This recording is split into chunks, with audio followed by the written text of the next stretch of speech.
రెండు కారణముల చేత నృసింహ సరస్వతిగా అవతరించారనేటువంటి విషయం మనం గ్రహించాలి. ఆ రెండవ కారణం ఏమిటి అంటే శ్రీపాద శ్రీవల్లభ స్వామి వారు కురుపురంలో ఉండేవారట కొన్ని రోజులు. కురుపురం ఉన్న రోజుల ఉన్న సంగతి చెప్తున్నాను అనమాట. ఆ కురుపురంలో ఉన్న రోజులలో స్వామివారు ప్రతిరోజు కూడా కృష్ణానదిలో స్నానం చేసి ఆయన వెళ్తూ ఉండేవారు. ఇలా స్వామివారు ప్రతిరోజు శ్రీపాద శ్రీవల్లభ స్వామివారు ప్రతిరోజు స్నానం చేసి వెళుతూ ఉంటే ఆ కృష్ణానది నది ఒడ్డున ఒక రజకుడు ఉండేవాట. ఆ రజకుడు ప్రతిరోజు కూడా స్వామివారు స్నానం చేసి వెళ్తుంటే స్వామివారిని దర్శించుకొని నమస్కరిస్తూ ఉండేవారట ఆ రజకుడు.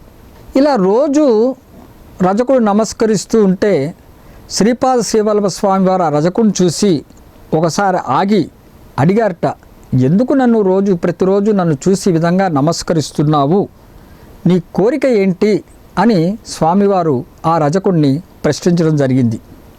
ఆ రజకుడు ఏం చెప్పాడంటే, స్వామి మీరు సాక్షాత్తు ఈశ్వరుడే కాబట్టి నా కోరిక ఏంటంటే మీకు సేవ చేసుకోవాలని నా కోరిక కలిగింది, నాకు అనుమతి ఇవ్వండి స్వామి అని ఆ రజకుడు శ్రీపాద శ్రీవల్లభ స్వామి వారిని వేడుకున్నారు. సరే, శ్రీపాదుల వారు అనుగ్రహించాడు అలాగే సేవ చేసుకోమని. అప్పటి నుండి ఆ రజకుడు ఏం చేశారంటే శ్రీపాద శ్రీవల్లభ స్వామి వారు నివాసానికి వచ్చి ప్రతిరోజు కూడా ఆ ఇంటి ప్రాంగణంతా కూడా శుభ్రంగా తుడిచి నీళ్ళతో అలికి చక్కగా తుడిచి మరి గురుసేవ చేసుకుంటూ నిత్యం ఆయన కాలాన్ని గడుపుతూ వచ్చాడు ఆ రజకుడు. ఒకసారి ఈ రజకుడు మధ్యలో నదీ తీరానికి వెళ్ళాడు. ఆ నదీ తీరం దగ్గర ఒక దృశ్యం చూశాట ఆ రజకుడు.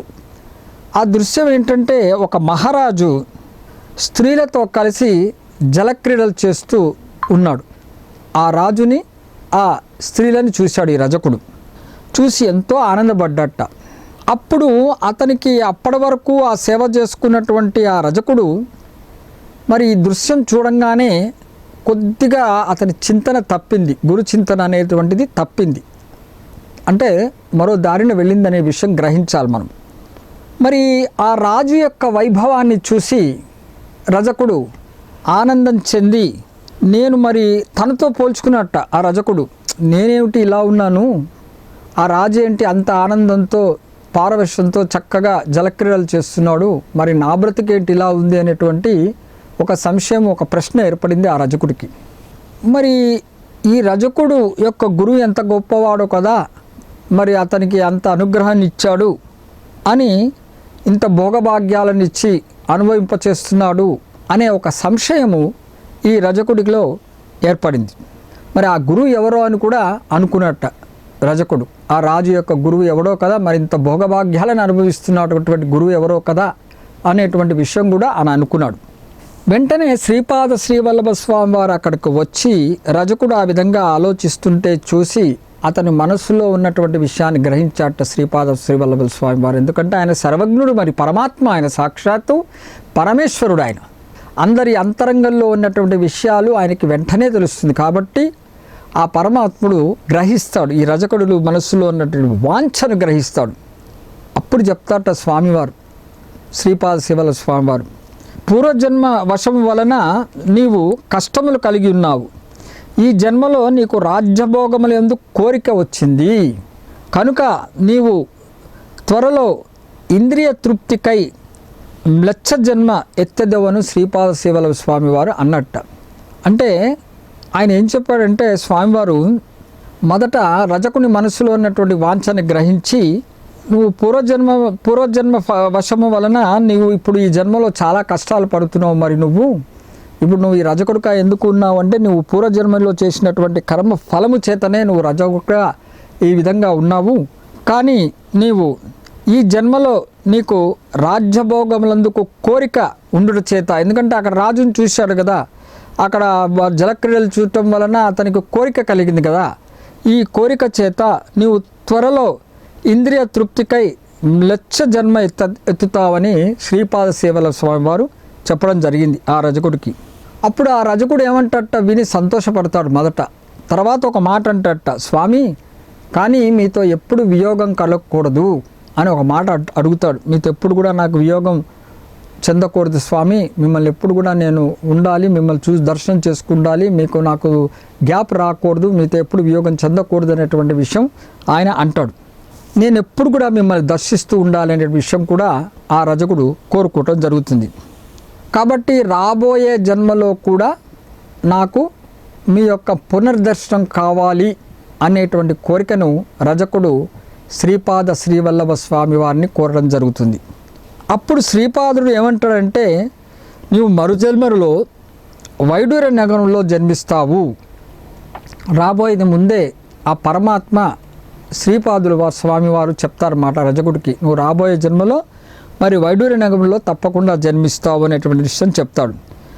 అంచకాలములో అంటే నీ యొక్క చివరి దశలో, రజకుడి యొక్క చివరి దశలో నీకు నా దర్శనం కలుగుతుంది అని మళ్ళీ స్వామివారు శ్రీపాద శ్రీవల్లభ అవతారములో అంటే దత్తాత్రేయుల వారి యొక్క ప్రథమ అవతారములో స్వామివారు అంబికకు ఏ విధంగా హామీ ఇచ్చారో, నీకు మరుజన్మలో నీకు పుత్రుడుగా కలుగుతానని ఏ విధంగా హామీ ఇచ్చాడో, ఈ రజకుడికి కూడా ఏమని హామీ ఇచ్చారంటే స్వామివారు, ఆ రజకుడి యొక్క చివరి దశలో నేను నీకు దర్శనం ఇస్తాను, ఒక యతిగా నీకు అవతరించి నీకు దర్శనం ఇస్తాను అనేటువంటి హామీ చెప్తాడు స్వామివారు. శ్రీపాద శ్రీవల్ల స్వామి తిరిగి నీకు ఒక దర్శనం ఇస్తానని చెప్తాడు.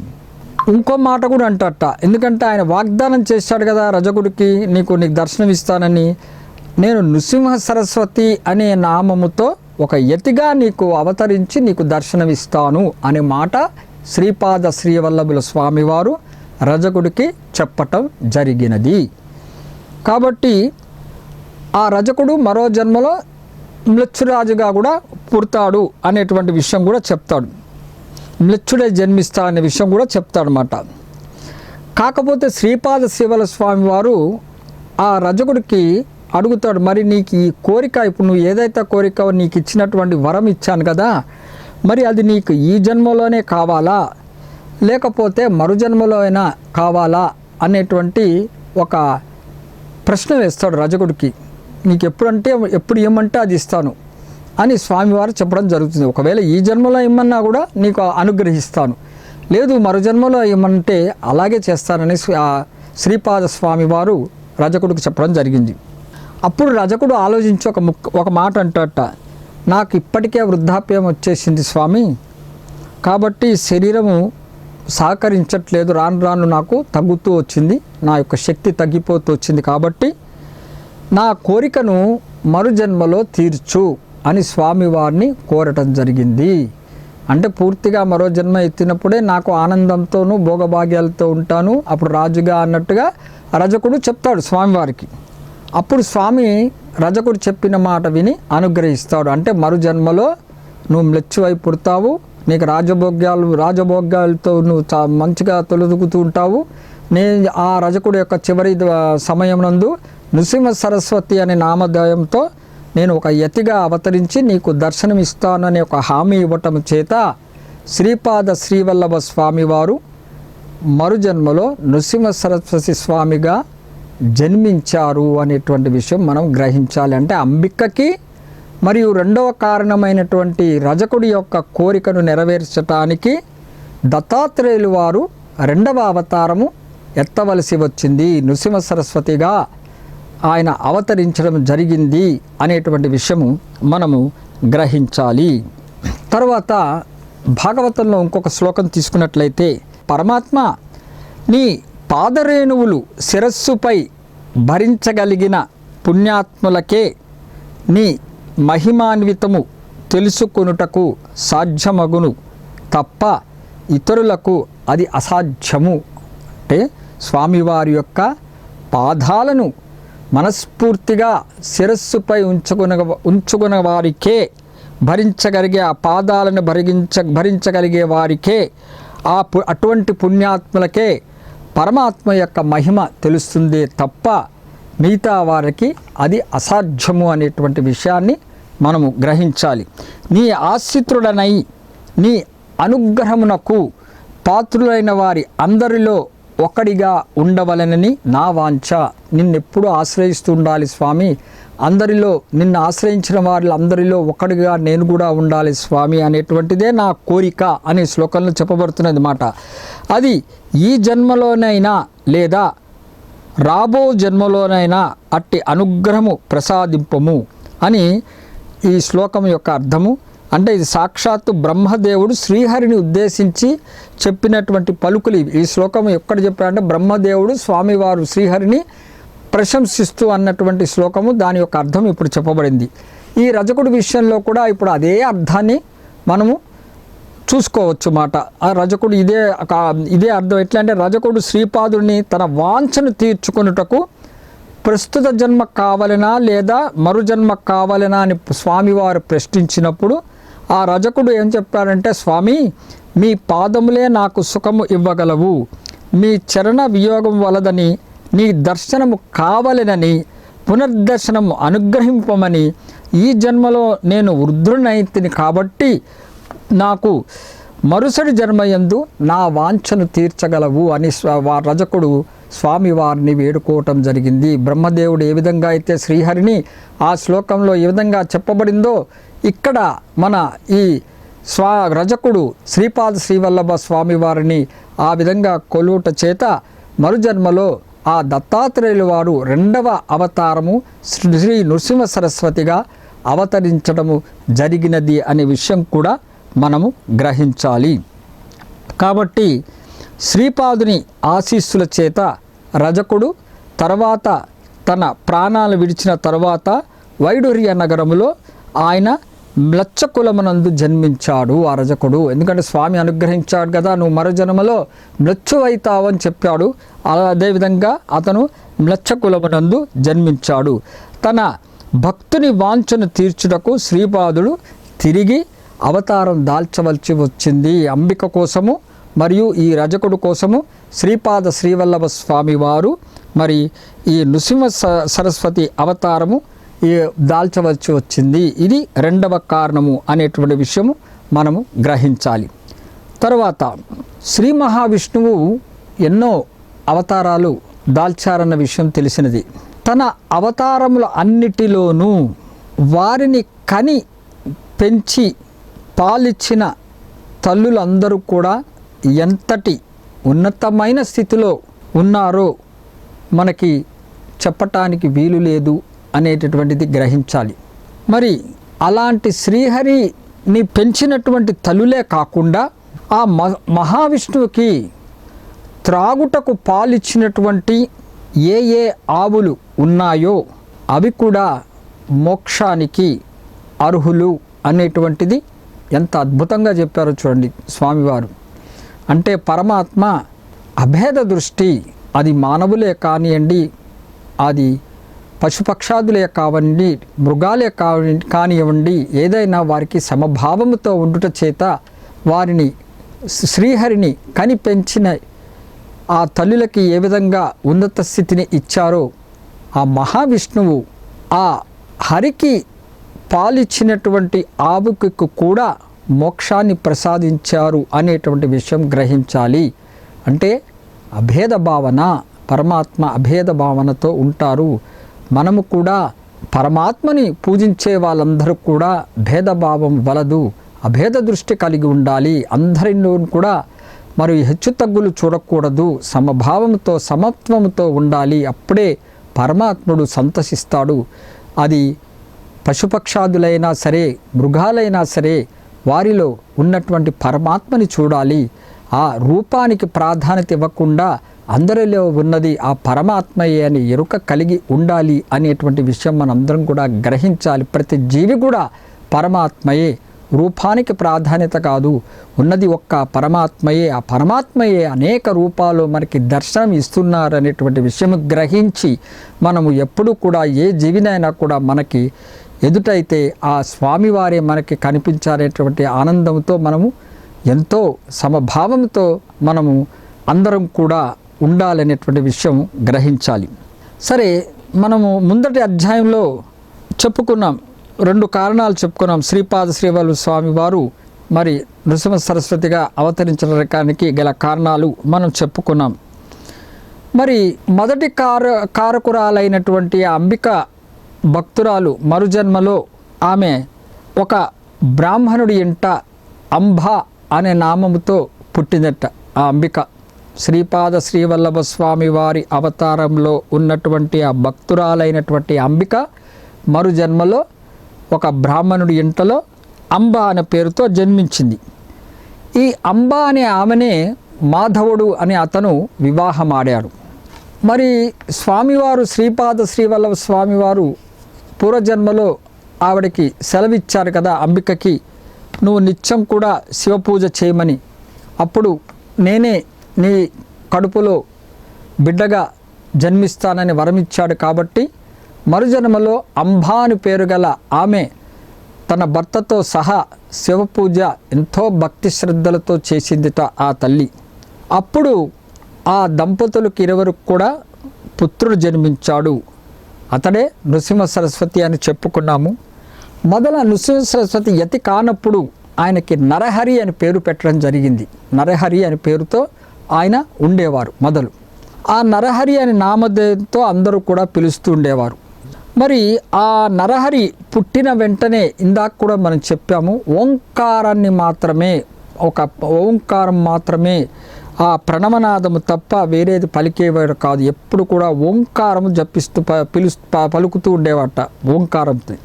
మరి ఆ నరహరి ఆ విధముగా కేవలము ఓంకారాన్ని పలుకుతూ ఉంటూ తనకి ఉపనయం చేసే వయస్సు వచ్చింది నరహరికి. మరి ఆ ఉపనయ సమయంలో మరి ఆ తల్లిదండ్రులు ఉపనయం సందర్భంగా మొదటి భిక్ష ఆ తల్లి ఏం చేసిందంటే నరహరికి ఇచ్చింది. ఉపనయంలో భిక్ష వేస్తుంటాం కదా, ఆ భిక్షను తీసుకొని స్వామి ఆ నరహరికి వేసింది జోలిలో. అప్పటి వరకు ప్రణవనాదాన్ని మాత్రమే పలికేటువంటి ఆ నరహరి ఒక్కసారిగా చెప్పారట, నీ భిక్ష వలన నేను భిక్షుడనై భిక్షాన్నమునే స్వీకరించుచు ధర్మరక్షణ చేయుటకు నేను అవతరించినానమ్మా అనేటువంటి విషయం స్వామివారు పలికారు, నరహరి పలికాడు.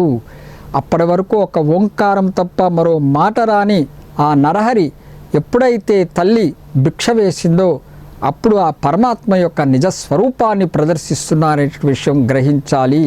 ఆయన సామాన్యంగా పుట్టినటువంటి పిల్లవాడు కాదు, సాక్షాత్తు పరమాత్మయే పూర్వజన్మలో ఆ వరము ఇచ్చుట చేత ఆయన ఈ విధంగా జన్మించారని చెప్పటానికి ఉద్దేశంతో ఆయన చాలా గొప్ప మాట, నీ భిక్ష వలన, అంటే ఆ భిక్ష వేసింది కదా మరి ఉపనయంలో వేసింది, ఆ భిక్ష వలన నేను భిక్షుడనై, అంటే ఒక భిక్షము తీసుకునేవాడిలాగా, ఒక యతిలాగా భిక్షుడనై ఆ వచ్చినటువంటి భిక్షానమునే స్వీకరిస్తూ ఏ రోజైతే ఆ భిక్ష వస్తుందో ఆ రోజునే ఆ భిక్షను స్వీకరిస్తూ ధర్మరక్షణ చేయుటకు, ధర్మాన్ని కాపాడుటకు నేను అవతరించానమ్మా అనేటువంటి తన జన్మ యొక్క రహస్యాన్ని మరి ఆ అంబకు ఆ నరహరి చెప్పడం జరిగింది. అంతేకాకుండా ఆ నరహరి ఏం చేశాడంటే, పూర్వజన్మలో ఆమెకు తెలియదు కదా ఏ వరం ఇచ్చారో స్వామివారు అనేది. కాబట్టి ఈ నరహరి ఏం చేశాడంటే, అమ్మా నీకు ఇంకా 4 పుత్రులు జన్మిస్తారు అని వెంటనే చెప్పాట. ఇంకా నీకు 4 పుత్రులు జన్మిస్తారమ్మా అని చెప్తూ తన పూర్వజన్మ వృత్తాంతం అంతా గుర్తుకు వచ్చేటట్లుగా నరహరి చేశాడు అంబకి. అంటే పూర్వజన్మలో ఆమె అంబిక అనే పేరుతో ఉంది. ఆ అంబికకి 2 కుమారులు ఉన్నారు. ఒకరు గుడ్డివారు, రెండవ వాడు వికలాంగుడు.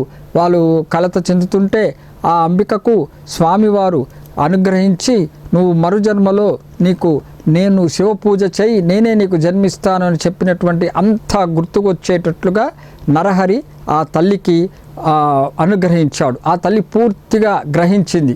ఆమె ఆ పూర్వజన్మలో ఇది, ఇప్పుడు నాకు స్వామివారే నాకు ఈ విధంగా నరహరి రూపంలో నృసింహ సరస్వతిగా అవతరించారనే విషయం ఆ తల్లి గుర్తు తెచ్చుకుంది. తన పూర్వ వృత్తాంతమంతా విని ఆ తల్లి చాలా సంతోషించి, స్వామివారు చెప్పడం ద్వారా చూపించడం ద్వారా అంతా ఆనందపడి చాలా సంతోషపడింది ఆ తల్లి. తర్వాత ఆ రహస్యం కూడా పూర్తిగా తెలుసుకుంది. తన యొక్క పూర్వజన్మ వృత్తాంతం అంతా కూడా రహస్యాన్ని తెలుసుకుంది. ఈ నరహరి చిన్నప్పటిలోనే ఒక లీల కూడా ప్రదర్శించారట నరహరి. అది ఏమిటంటే, నరహరి ఒక లోహాన్ని ముట్టుకున్నట్ట. మామూలు ఒక లోహాన్ని ముట్టుకుంటే అది బంగారంగా మారిపోయిందిట. నరహరి చిన్నతనంలోని ఒక లోహాన్ని తాకగానే స్వర్ణమైపోయింది. అది ఎవరి వల్ల సాధ్యమండి? కేవలం పరమాత్మ తప్ప ఇంకెవరి వలన ఇలాంటి పనులు జరగవు అనేటువంటి మనం గ్రహించాలి. కాబట్టి నరహరి ఒక లీలను ప్రదర్శించాడు. కేవలం ఒక లోహము ఇట్లా ముట్టుకోగానే అది బంగారం అయిపోయిందిట. అది అక్కడ ఉన్నవాళ్ళు చూసిన వాళ్ళు తల్లి కూడా చూసి చాలా ఆశ్చర్యం చెందిదిట. అది ఏమిటి అద్భుతం అనేటువంటి అందరికి కూడా ఆశ్చర్యచకితులు అయ్యారు ఆ లీలను చూసి. అయితే తన పుత్రుడు సామాన్యమైనటువంటి శిశువు కాదు. ఆ నరహరి తల్లి అయినటువంటి అంబ గ్రహించినప్పుడు నాకు పుట్టినటువంటి పిల్లవాడు సామాన్యమైనటువంటి వాడు కాదు, సాక్షాత్తు ఆ పరమాత్మయే. కాబట్టి ఆయన పుట్టినప్పటి నుంచి కూడా ఓంకారం ఎందుకు చదివాడు? ప్రణవనాథాన్ని మాత్రమే స్మరిస్తూ ఉన్నాడే తప్ప వేరేది ఏమీ పలకలేదంటే కేవలము ఆయన పరమాత్మయే అనేటువంటి విషయాన్ని ఆ తల్లి గ్రహించింది. ఇది నృసింహ సరస్వతి అంటే చిన్నప్పుడు బాల్యంలో నరహరి అని నామధేయంతో ఉన్నప్పుడు అతను చూపించినటువంటి లీలలు, ఆ ఓంకారం చదవటము, తర్వాత మరి అప్పటి వరకు ఓంకారం తప్ప ఉపనయనం సమయంతో వరకు ఆయన ఏం పలకపోవటం, ఉపనయన సమయంలో తల్లి భిక్ష వేసిన తర్వాత అన్న మాటలు, తల్లి యొక్క పూర్వజన్మ వృత్తాంతమంతము, తర్వాత లీల బంగారము అవటము, లోహం బంగారము అన్నీ కూడా చూపించినటువంటి నరహరి బాల్యంలో చూపినటువంటి ఈ లీలలు ఇప్పుడు చెప్పబడింది.